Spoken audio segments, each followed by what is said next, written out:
Namaskar. Hello and welcome to PGurus channel. I'm your host Sree Iyer. I have with me Col Ajay Raina after a lapse of a week, and we'll be talking about the ISIS Khorasan. What is this group? Where is it planning to act next? Is Europe on its agenda? Is India also on its agenda? All this and more. Let us talk to Col Ajay Raina. Colonel Saab, Namaskar and welcome to PGurus channel. How are you? Thanks a ton, and good evening, good morning to everybody, as is applicable. ISKP is in news. You'll be surprised that 6 months back, nobody in India spoke about ISKP. And it was just incidental in one of the interviews with some other channel. I uttered this word. And thereafter, as the events happened, it's not that I, I had any role in those events, but as the events rolled on, so ISKP. So I think we start from what happened in Russia. We all know attack happened, and then thereafter what happened. So to zero on and how and why and what can happen in future, like you asked. So firstly, Russia blamed Ukraine. So they are in love affair, so they have to do that to start with. The moment the attack happened, and then US also was named, and UK also was named slowly by different people. In the same breath, US said no, it is ISKP to start with. So that also put a lot of doubts in mind of people that how did US know that here attack is happening, and within few hours US is saying no, it's not Ukraine, it's ISKP. So and Ukraine said no, I was not involved at all. Just excuse me, I'm not part of the game. So this is how it rolled out after the attack happened. But then four attackers who were captured, one of person whose ear was cut and fed to him, very well done by Russians. So it turned out to be they said we are ISKP guys, and ISIS KP or ISKP as we know it, call it, they also claim the responsibility. Now, there are many people across the globe who still feel that while it would have been done by Islamists, the jihadis, but the person who got it done was somewhere involved from CIA. Because, we all know, Shiriji, the birth of ISIS that time, Islamic States in Iraq and Syria, is attributable to USA, the Republican Guards, and we know what happened. So let's not go there. So people always connect that CIA has hands everywhere. So probably they hired these guys to do it to Russia, being the enemy of USA, and this is how one theory is going around. Now, whatever it is, that the fact remains that on ground it was carried out by ISKP people. So what needs to be seen is what kind of reach they have. How could they manage it? Even if CIA paid it, I don't know. There's no proof to say that. But even if they grant them, okay, CIA is everywhere, so they must have played some game. But the fact remains, they did it inside Moscow. How and why? So ISKP, of the assessments of Defense Department of US, and many observers, last 1 year and a half, 2017, we practically saw the death of ISIS. People said now world is got rid of Islamic State of Iraq and Syria. But last 1 year, if you go through certain knowledgeable people's posts and writings, you'll see that they're calling it, the ISKP, as an enduring danger of the Islamist terrorism, and it is a revival of ISIS. Now, this IS Khorasan, or ISKP as they call it, they started with saying that we'll have emirate covering the area of Iran, Turkmenistan, and Afghanistan. This is how they started. And it was when ISIS was doing well, that time in 2015, ISIS said, okay, like any government says, they said, okay, we'll have an autonomous province of ISKP, which will look after these areas, which I said, Iran, Turkmenistan, and Afghanistan. So this is how it was born in 2015. As on date, the leader, Sanallah Ghaffari, who's rumored to be dead every 6 months, but then he comes up again. He's supposed to have a force of 4,000 to 6,000 people under him. And before Moscow, the biggest thing they did in the recent times was in Kabul, when they attacked Kabul airport in 2021, killing 200 people, including 13 US soldiers. So this is ISKP as we know it and as world knows it. Now we need to see ideology. So before we go to the threat, so what is their ideology? Their leader, the ISIS leader, when it started and came into news, that Abu Bakr al-Baghdadi, he used to say that these crusaders, he's calling a new generation of crusaders led by US and Russia, their allies, and religions of kufr, that is Jews and Hindus. So all these, he said, they are one package and they need to be terminated or removed from the face of the earth. This was his funda. Now, like I said, while US has a role to play in birth of ISIS, Russia's role in Syria when they were trying to protect Assad's regime, and then they took on ISIS 1-1. In fact, the only force which took on ISIS meaningfully during those days was Russia. So they have a personal grudge with Russia. Also, the same the Baghdadi used to refer to Chechen wars very often, saying that see what Russians did to Chechens in Chechnya and killed our Muslim brothers. There are also anti-Taliban, surprisingly, which you would have known that Afghanistan, the only force which is today troubling Taliban is ISKP. And they say that because Talibans are befriending Russians and Chinese, so we are against them. And in Afghanistan, where they exist and where they have started again, the eastern part of Afghanistan, there they have recruited a lot of Afghans because there's a Pashto, the Pashto chauvinism. Taliban is very fond of Pashto guys. So other people who think that they've been left out by Taliban in the new power structure of Afghanistan, the Uzbeks, the Tajiks, Hazaras, they are the people who are joined ISKP. And if you look at the birth of ISKP in this region, Shiriji, they used to say that once upon a time they thought Al-Qaeda, Taliban, everybody follows same ideology. Everybody is planning to have a big caliphate. But later on they said no, even Talibans, they have the interest within the geographical boundaries of Afghanistan, and they have no ambitions to join up the bigger caliphate or bigger emirate. So they said Taliban are the hardcore people in all these outfits actually went in to a thing called ISKP. So ISKP is very, very hardcore. It's much more hardcore than Taliban or TTP or anything. They're also anti-Shia. So see the enemies they have. They have enemies USA, Russia, Hindus, Jews, Afghans, and Shias. And Shia means Iran, basically. So 2022 attack on Shia shrine in Iran, and then 2017 twin bombings inside Iran, which have one was Iranian parliament and one was tomb of Ayatollah Khomeini. This was carried out by ISKP. So this is how, and then last year August they had another small attack in Shiraz, and January of this year they had a suicide attack in southern Iran. So basically this tells us that how they think, whom they consider the enemy. And after you've seen this, do you think any part of the world is left which is not their enemy as per their definition of their adversaries? So basically they have global aspirations.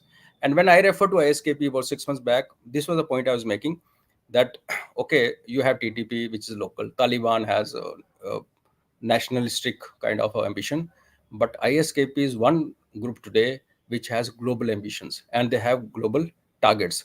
Whether they can reach or not, that we will see now. We'll carry out a bit of threat assessment of as per the assessment carried out by different people. So, and then we'll see where they can hit and what are the possibilities. So first comes to Russia. Russia is number one target. Tajiks, Uzbeks, Kyrgyz. These are the people who are, when there was a bombing, you remember, happened in St.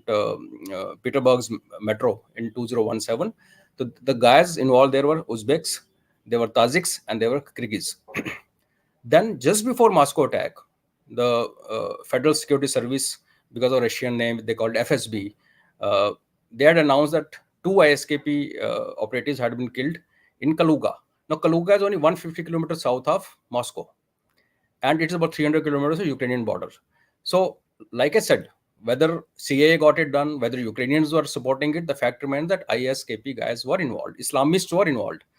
And 2 of them getting killed within 150 kilometers capital city when war is going on should have actually sent the alarm bells ringing. I am sure the bells would have rung for a while, then probably people forgot about it. But this was just before this attack. Then in about 2 years back in 2022, a suicide bomber had hit Russian embassy in Kabul. And this is, I'm just making a point that how Russia has been on their target. Now, killing in Moscow was massive. And for the first time, the killers were caught alive. And it happened during a very big conflict, ongoing conflict. So it is taken the center stage. But what I mean to say is that ISKP has been targeting Russia and Iran in equal measures in recent past. So they are now not like they earlier said, Turkmenistan and Afghanistan and part of Central Asia. Now they are going up north into mainland Russia. So they're actually spreading into, so to say, Russia, Western Europe, and as I say that they'll also want to hit US, targets in US. Now, last year in the month of July, 7 ISKP men were arrested in Germany, and all of them were Tajiks and Uzbeks, Central Asian people. And when they were arrested, they were arrested because they were planning to do something. What was that plan? Nobody knew. It was never divulged. Probably German knows. But last month, 2 Afghans, non-Pashtuns, they were, I mean, either Hazaras or Uzbeks, I'm not sure. So two Afghans were caught in Germany again, and what they were doing, they were planning to attack uh, Sweden Parliament, because some Quran burning, was happening that time. So that's why we come to Germany all the way from Afghanistan as part of ISKP to go into Sweden and blow up their parliament. So it's not that things have just started happening suddenly. These things been happening over the last 6-7 months. That's why I mentioned that the things were under the radar of people, because a lot of things were happening in Middle Central Asia, I mean West Asia, with Israel, China, USA, Ukraine. So they were operating under the radar, but they were operating. And this is a period when people were busy in West Asia and elsewhere. These people have actually strengthened themselves. That's why, like you asked initially, what we expect more of such actions. Where all, we'll just see. Okay. Then US Central Command's that commander, his name is General Eric Kurilla. Yeah. He recently made a statement that ISKP, it retains the capability and will to attack US and Western Europe within as little as next 6 months. So when people say, though, these people have come from somewhere and they've done something, no, there were people who knew things were happening. And he also mentioned that whenever they do it, they'll do it with little or no warning. This is his statement, verbatim kind of. So this is the assessment of US Central Command, the commander, the General Saab. Now, if you see after Moscow, what has happened is suddenly France has announced that they are increasing their deployment for protection of Olympics, which are happening in July last week onwards, 100%. So for 100 people, they are now going to put another 100. So they have suddenly realized that if they reach Russia, so Western Europe is not away, France is not away, and a global event like Olympics happening a couple of months down the line. Now the fear is that first strike of ISKP, they will try. They may succeed, they may not succeed. So that is a kind of apprehension which has suddenly crept into minds of people who are looking after security part in Europe. So Olympics is going to be one big challenge. Now, Taliban and US, when they were together in Afghanistan, I mean, when the talks were happening and there was kind of understanding was happening that US will now one day just leave Afghans to their devices and run away, and Taliban will take over. Even that time, when backdoor channels were on, those Doha talks were on, there were instances where Taliban as well as US, though never together, but at the same time, they were fighting ISKP inside eastern Afghanistan.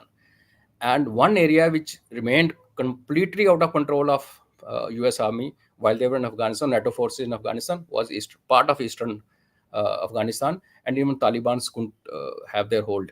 Even today, that area is under the control of ISKP. Now, who supports them? What kind of support they get to fight Taliban inside Afghanistan and attack them? So the father figure, as usual suspect, 𝗣𝗽𝗿 ISI. ISKP, when it was almost dying down in Afghanistan and ISIS had died all over Syria, Iraq, it got finished, ISI of Pakistan became the foster parent of ISKP. And the idea behind keeping them in good books or their own side by Pakistan is that they see ISKP as an effective counter towards TTP. Now, ISKP has never attacked TTP. TTP has never attacked ISKP.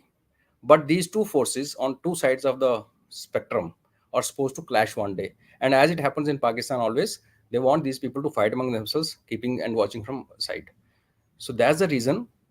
In addition to eastern Afghanistan, the Bajour agency of KPK is under control of ISKP. Their Pashtuns don't have hold. And there's another branch of ISKP called ISPP. So Islamic State of province Pakistan province, which is now based out of Balochistan. So in the wilderness of Balochistan and in Bajaur Agency, Pakistan has made sure that ISKP have very safe and secure bases, and that is one worry which US has. But look at the irony: when they had to do something in Iran, US wanted something to happen in Iran in January this year. Same US using devices of ISI got it done through ISKP, which in any case was more than willing to hit Shia targets. So this is the kind of muck which is always around us, and we are not able to see it. You people say something else on TV and channels, and behind the curtains, a lot of things happen. So, like I said, ISPP in Balochistan is a reality. So this blast which happened in Iran, the Kerman thing where 100 odd people got killed, like I said, many people This say is that this is the Qasim Soleimani thing, fourth year thing. yeah, his remembrance, that memorial Yeah, service, fourth anniversary. Yeah, yeah, that's a, and many people say it was done by USA, but since USA doesn't talk to ISKP directly, so they had a 𝗣𝗬𝗏 too, called ISI. cut out. True. So they did it. They got it done through ISKP. It was done by ISKP. There's no doubt about that. Uh, Fortunately, as of today, as per the assessments, different assessments, ISKP's hold inside Europe is not much. Whatever cadre they've been able to generate there or muster there is not capable or not so-called fighting fit as ISIS in Syria and Iraq was used to be, or ISKP in Afghanistan used to be, is already. So they will take time. That's one good thing, that there's a time available for powers who matter in the world to take stock of the situation before they become another monster which goes out of control. Now this guy, there was a UN sanctions committee, the coordinator of that committee, the previous coordinator, 𝗏𝗏𝗏, he said he has his own assessment, and probably he's right. He says this ISKP group has plugged into the diaspora of Central Asian Republic people in Russia, Turkey, and Germany. Now this Russia, Turkey, and Germany, especially Russia and Germany, Russia and Turkey, I'll just touch upon what is the issue there. But while we say that their hold or their cadre inside Europe and Russia is not very well organized, this Krakow City Hall, the Moscow attack, actually showed us that this was a very well coordinated attack. So while I agree with Mr. 𝗏𝗏𝗏, there's evidence on the ground in form of this recent attack in Moscow which tells us otherwise, that they may not be that disorganized. They have some kind of arrangement going. That's why they could go all the way into Moscow and do it. So last year, US Defense Department again assessed, and this report got leaked out. This was a confidential report, that IS has been developing a cost-effective model for external operations that relies on resources from outside Afghanistan to basically to target their so-called adversaries all across the globe. So there are many jihadis, Shiriji, who are in European jails as we speak today, and their term, and they were the guys who were picked up during NATO 9/11? forces after that, the Afghanistan thing.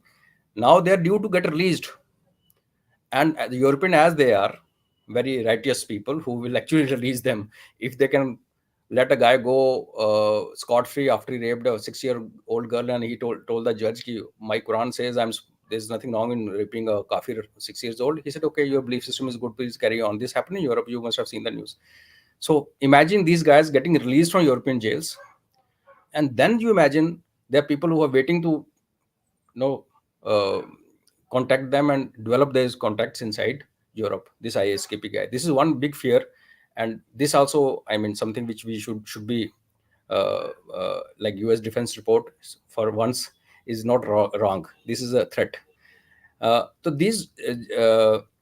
this pool of jihadis who are in prisons today across Europe, when it comes out, will add on to the numbers. Now, Turkey, and I was talking of Turkey and Russia. Turkey has many people from Central Asian region working there. Now, the Crocus attack, Moscow attack, which happened, the 2 people out of 4, they confessed they were in Turkey. I mean, they had come to Russia. Tajiks went back to Turkey. Now, why these people do this? Firstly, Turkey, if you want to go to Turkey from Russia, there's no visa. Tajiks and Russians don't need visa to go to Turkey. Secondly, once you come to Russia to work, whether you are Tajik or Uzbek or anybody, there's a time limit. Till then, I mean, few months, 4 months or something, you can keep working without paying anything. Thereafter, you either have to secure your job or you have to pay a fees to prolong your stay. So what these people do, the norm is that after having worked for say few days short of the deadline, they fly out of Russia, go to Turkey, and Russia has a system of issuing work permit inside Turkey. So these guys will fly off to Istanbul, get the work permit done afresh, and come back to Russia. So they avoid paying that whatever fees. I believe it is pretty £320 or something if they want to prolong it. So they It's save cheaper on than the flight, round trip flight. It's cheaper than the round trip flight. It's expensive, no? The flight is cheaper. Flight is cheaper. So going to Turkey from Moscow and coming back is cheaper than paying that kind of money to Russians. So it's very easy system. It was done because of business that Russia and Turkey and Tajiks had this kind of relationship, but that relationship is now being exploited. Even Turkey had, if you remember, in January this year, there was an attack in one of the churches in Russia. 2 guys got killed. That was ISKP again. But Turkey being Turkey, they said, okay, as long as Christians are getting killed, we have no issue. So nobody. Now, let's come down to the real politics of this. When US gave warning to Russia saying that something is going to happen in a crowded place, Putin called it a blackmail. You would have seen. They said, they're just trying to finger us.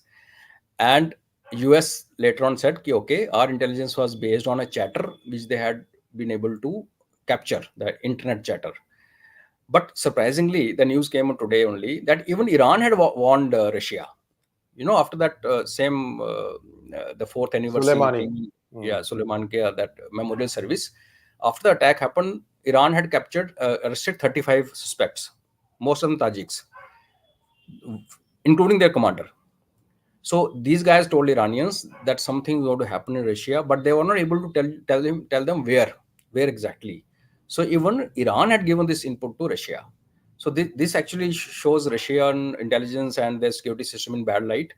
But the fact remains, while we also felt that US by giving warning was trying to do something funny, it happened, and US. So if Iran is also told Russian, and Iranian and Russians are good friends, that means Russians slept over it.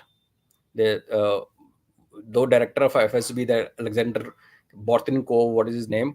He later on said is UK, US, Ukraine, everybody is behind it. But the fact remains, they had warning.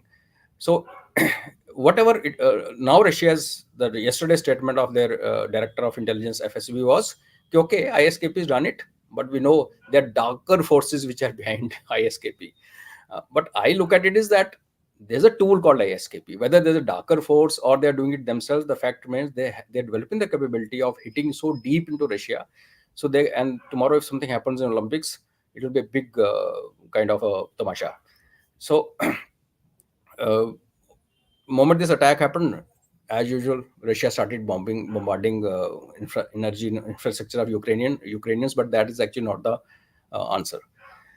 Now, both in Moscow attack and that Kerman attack in Iran, all the guys involved were Tajiks. And then you look at the demography of Tajiks, poor people, poor economy, unemployment. And in 2023 alone, 6.5 lakh, that is more than 500,000 people, Tajiks went to Russia to work. Now, Russia needs this kind of manpower from Central Asia. They need people to work, and especially after the war and a lot of Russian dying. They say about 4 lakhs already been killed. So when this data is cited by people, the Russian agencies say there are few millions who are already there. Many of them who have come illegally into Russia. So when you have so many millions Tajiks, poor Tajiks. Now, like this guy, when he was caught, one of them, he said, I did it for 4,026 pounds worth, 50,000 rubles. $5,000, somewhere like that. Yeah, 4,026 pounds. So if a person can do this kind of a thing, knowing very well that Russians won't spare him for $4,000, so you can just imagine, 4,226 or something. Now coming to your point, implications for India, Shreeji, alarm bells I'm sure must be ringing here, because if you look at the pattern of this whole thing happening in Russia and elsewhere, especially Russia being the latest, you will see that if they say that millions of them are Tajiks are inside Russia, so that means even if you take 1% of those guys getting radicalized or getting swayed by money, they can. Now you look at India. You saw the funeral of Yaqub Menon years back, and you saw Mukhtar Ansari's funeral a couple of days back. Now, when you have this kind of what I say, pool available, who see nothing beyond religion. So there's a country which has this kind of a pool available is at the risk, because in this world of internet and global and social media, reaching out each other is not difficult. So there's a very live, and when Afghanistan happened, Taliban happened, everybody said India should now be worried Kashmir, and I was the one who wrote an article, stuck my neck. I said no Afghan will ever come to Kashmir, because Afghan used to come to Kashmir in early 90s. That was a different time when Russian had just left and they had nothing to do. So CIA, weapons, money, everything was there. So Pakistani put them into Kashmir. But after 95, no Afghan ever came to Kashmir. They got embroiled into their own Taliban 1, Taliban 2. So that time I was very confident that even if Taliban is ruling Afghanistan, no Afghan will ever come into J&K, and the data shows us nobody came. But now this ISKP, the cancer spreading, with the epicenter just next to our borders in Afghanistan and Pakistan. So there's a very real danger, and I'm sure our agencies are taking note of it. We remain vulnerable to such ideology, and when you have, like, I just cited those funerals because I just want to make a point that when you have these kind of idiots here who turn up for in thousands for a funeral of somebody who's accused, who's a convict. So imagine what can be done using these people. If not everybody, I say 1% of them. So yeah, that danger is there, Shiriji, and it's good that you picked it up. India, nobody is talking about it, but this is and it's danger for everybody, including India. See, what happens here is that shock value, that's what they are looking for. If Moscow can be tamed, then what is the chances that it can? In fact, India is a very soft underbelly, very big border, maritime as well as land border, and people can be snuck in. It's going on. The border security force, I don't know. I mean, like every other force, there are people where you can get in without too much trouble, and drones are being used to bring in arms, ammunitions, drugs, what have you. The only way I see this thing, it's not going to go down, because once you have fed this kind of a monster, if X doesn't pay, Y will pay. $4,000, even common, somebody has a score to settle, they can unleash this thing. Poor innocent people are the ones who are getting killed. Sir, even Sirji, even if they attack some of these funeral processions, it's their own people that are going to die more than anybody else, isn't it? No, I'm not talking of people dying in funeral procession. I'm not even talking of people coming into India. I'm saying when you have such a frenzied mob, see somebody sitting in some corner in East Afghanistan is watching on TV that there's a convict who died of a heart attack, and more than 1 lakh people turned out for his funeral. So that means you have these idiots available to do your bidding. If you want to get work done, there's a pool available inside India. I'm not even looking at a situation where people are able to come into India from outside, and they don't have to. That's what I was hinting at. When you have in the 2.5, which General Bipin Rawat used to mention, when you have a segment of population here, which for them law, order, past history, conviction, criminality doesn't matter. Only because the guy who's died is from our faith, same religion, so we need to go and pay our regards to that guy. So that actually gives the opportunity to people sitting outside who say, okay, there are so many fools there available in India who can do this, who can see. DM of Gazipur was harassed that day. She said, okay, 100 of you go, 200 go, you can't be sending 1,000 people inside the graveyard, there's no place. And there was a kind of scuffle happened, and then she booked a lot of them, including, I think, Mukhtar Ansari's brother. The point I was making is that when you show this kind of inclination to the world outside, that see, for us, our religion is number one, that's the only thing we have in mind. So then you also become vulnerable to manipulation by people who don't have to come to India. Using internet and sources, they'll pick up a couple of people from there, and then make them do things which people did in Russia. Same thing. Russia had so many Tajiks, so they were able to generate people from inside. And I'm not. Okay, Ukrainian must have given the weapons. Ukrainian must have given the support. The fact remains, the people who did it, they've been living in Russia for quite some time. Tajiks, all right. So Tajiks is only a stamp. This procession I mentioned because then you have so many here who have this kind of ideology. So that is a danger. Soft You know, belly. one of the Colonel Saab, I think it was last Diwali, 4 days before Diwali, I took a wrong turn. I was driving through Coimbatore city, took a wrong turn, and I ended up in the middle of the city. The city, that is the place where people come for shopping for Diwali. I could see 5,000 people in a very small amount of space. It was so tight that I had a small car, Maruti. I still did. I mean, there were diversions, go this way, go that way, and I was completely lost and going blind.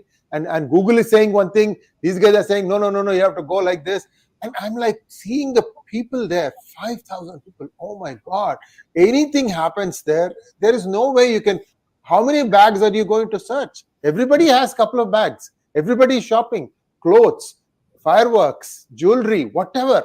And this is just one city. I've seen similar stuff in Delhi. I've seen Mumbai. Oh God, India, when it's festival time, everybody seems to wake up 4 days before the festival. Till then, nobody wants to do any shopping. True. With this last minute thing, we need to avoid. You can always, stretch it out a little bit so that you don't have to waste more time. Also, everybody's time also gets spent because there is so much crowd. So these are all things that India needs to also start evolving. I mean, start using Amazon. Amazon helps. I do most of my shopping these days when I'm in India in Amazon. It's a bit of probably a little bit more expensive. Sometimes the errors do happen. Like, he will give, instead of dropping on flat 1 block 2, he'll give it at flat 1 block 4. Yeah. And then those two people have to get together and say, "Tumhara galti se yahan aa gaya, mera galti se tumhara." Yeah, that happens. That sort of thing happens. But these are all, we also have to evolve. The population is still going up every day. Do you think that between now and the elections there could be something like this? Because that actually will be counterproductive also. Anything happening like this in India, of course, will go in favor of ruling party. Not that they want it. This is going to impact. It is still loss of lives. Yeah. Loss of life, of course, is something very, very unfortunate. As it is, Shreeji, last 1 year we've been predicting that these months are going to be bloody months.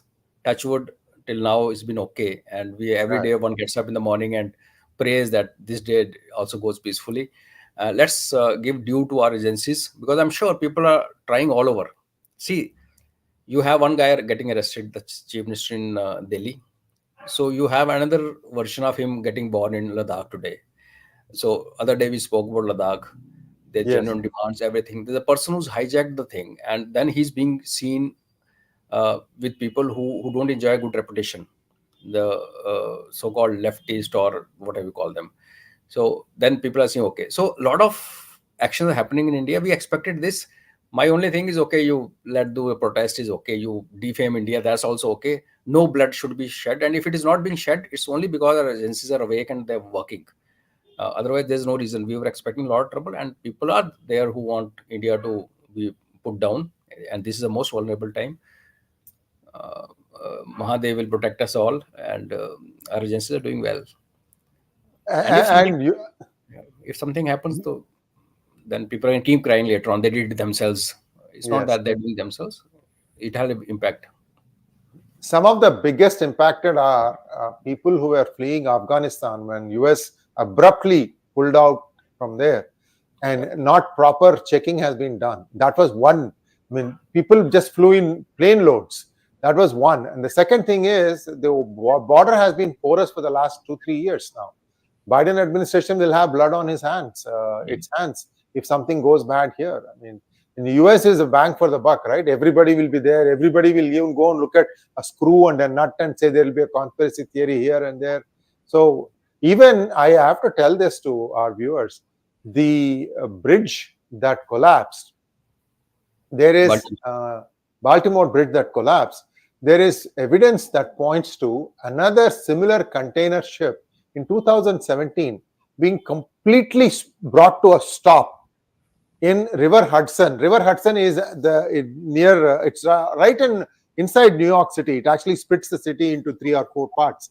and it completely stopped there, because there is Hudson. People go inside for navigation also. Not all ports are on the Atlantic coast. So there was a proof of concept done that it can be done this way. And so there are also theories abounding that maybe it is, because the coincidences are amazing, Colonel Raina. The ship full of Indian seamen, merchant seamen, and US and India have been having a war of words. And if somebody else comes in and creates a mischief and make it look like it was the Indians who did it, it's easy to blow things out of proportion. Luckily, what came out was very quick. People understood where things were. So it has now not been, it is still the cause as to why the power failed. In fact, if you look at that video, power fails, they restore it with generator, it fails again. That means somewhere something was happening. It's called remote towing. This is a feature that the Chinese use. They brag that they can control things remotely using this feature called remote towing. They even brag that they can bring down aircraft. No, they've done it. So, they've done it, Shirishi. Your the carrier ship, UK's carrier ship. That's why they got after Huawei. That thing started because this only the chips were kind of manipulated by Chinese. But see what happened at the end of the day. CFO of Huawei is the daughter of the founder, and she was arrested in Canada on behalf of the United States. But that was Trump time. But Trump couldn't get her to come into US to stand trial. These guys conveniently hijacked 2 Canadian citizens in China, and it was a barter after that. 2 of ours were one of there, and that lady left. Even though they claim that she has already given testimony, so what? This will be used to blackmail one person here, one person there. It doesn't help. This menace doesn't stop. Sir, we have a few questions from our viewers. If you don't mind, we can just take those questions. Please, sir. Thank you. Aditya Prakash wants to know, Jai Sri Ram, sir, what is the reason with Taliban's disinterest in caliphate? Is the responsibility headache of governing a state causing them to change and come out of their radical ideology? Aditya Prakash, Aditya ji, the issue is Afghanistan historically consists of people who are okay, you can't capture them, you can't dominate them, that's all right. They never had global ambitions. They are not even Islamist in more than one way. Their Afghan is a different culture, and their roots, there was a time when Hindu Shahi regime ruled all this patch of geography right from mainland India to Kabul. So their roots are different. In fact, I keep telling people that Afghans remained what they were. Indians are what we are. In between lies a state of Pakistan, which tried to change their fathers by saying we are Arabs, and then they're facing the music. So Afghans have never been a classical Islamic country. They have their tribal culture. In fact, Ghaffar Khan's son, when he was asked, who are you? And he had made a very good statement. He said, I am Pakistani for last 15 years, 20 years, whatever. I am a Muslim for last 1400 years. And I am Pashtun for centuries. So this is how they look at it, that their Pashtunawali, the Pashtun culture is, so they don't have any ambition of going and capturing Iran or going and capturing, other than that, Durand Line conflict, they don't have aspirations. The world, when Taliban came into power, it's like Ukraine war. The Western media then went into overdrive and they painted them black, white, and whatever. So I always used to say that, see, they have their own way of life. Let them live their own life. Don't finger them. They'll not trouble you. But then we suck them into kind of a conflict. Most of it is our own doing and Western's own doing. So that's the reason they're not comfortable with the classical caliphate idea of ISIS. They don't subscribe to that idea. And in Afghanistan, ISKP and Taliban are fighting. That's the reason. Next question, please. Chaitanya Takle wants to know, do ISIS Khorasan have any links to eastern Iran's region Khorasan? Yeah, Khorasan is an ancient name which refers to the area which consists of today's Iran, Afghanistan, and Turkmenistan. So this is, Khorasan is an ancient, the actual, once upon a time, Khorasan used to be this big. Now you have what region you are referring to is only part of Iran. It is part of that Khorasan, Next question, please. That brings us to a close of our session today. Thank you so much, Colonel Raina. See, I think we got a full idea of where all these tentacles are spreading. and how each country has its challenges on their hand. I think France must be really concerned because they are hosting Olympics. Yeah. This is one of those soft power thing, right? That we are big enough to host Olympics. Although Olympics these days can be a huge drain on the exchequer, the population will be paying taxes for the next 10 years, back taxes for hosting the Olympic Games and things like that. So we have to take that into our stride. And viewers, stay safe. If you can do your purchases for holidays a little bit ahead of time, you will come out ahead. Of course, the stores will always give you deals just within days before the event. You have to manage that risk up to you. It's up to you. That's all I can say. And to each their own, but at least stay safe. Thank you so much, Colonel Raina, and we'll be back again next Monday, time permitting, and Colonel Raina's schedule permitting. Namaskar. Thank you, sir. Namaskar.